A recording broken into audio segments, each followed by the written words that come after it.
સુરતમાં કતારગામની સુમન શાળામાં જે વિવાદ હતો તેનો આખરે અંત આવી ગયો છે। ટીપી 50 ને બદલે ટીપી 35માં જ આ નવી શાળા બનાવવામાં આવશે। 90 લાખનું કામ કરી ચૂકેલા બિલ્ડરને જ આ કામ સોંપવામાં આવ્યું છે। અગાઉ જે મુલતવી રાખેલી દરખાસ્ત હતી તેને ફરી રજૂ કરવામાં આવી છે અને આ જ મુદ્દે અમારા સંવાદદાતા જયેન્દ્ર મારી સાથે જોડાઈ ગયા છે। જયેન્દ્ર, વિગતો શું આ મુદ્દે?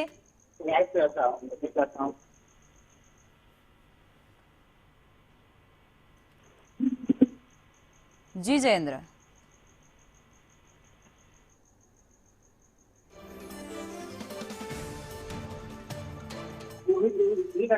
बात करो कतारगाम शहर में सुमन शाला जो विवाद હતો તેનો અંત આવ્યો છે। ટીપી 50 ને બદલે 35માં જે શાળા બનાવવામાં આવી હતી તે હવે 35માં જ બનશે અને આ આખો વિવાદનો અંત હવે આવી ચૂક્યો છે। ત્યારે આગામી દિવસોમાં જે ઇરાદારે જે બિલ્ડરે આ કામ શરૂ કર્યું હતું તેને ફરી પાછી આ કામ સોંપવામાં આવ્યું છે। ભાજપના કોર્પોરેટર દ્વારા વિરોધ નોંધવામાં આવ્યો હતો, જોકે હવે રોહન દ્વારા હકારાત્મક આનો જે અભિપ્રાય લઈને સ્થાયી સમિતિ સમક્ષ આનો આખરી નિર્ણય મૂકવામાં આવ્યો છે। તે હવે આ જો તેને પાસ કરવામાં આવશે। જી આભાર જયેન્દ્ર।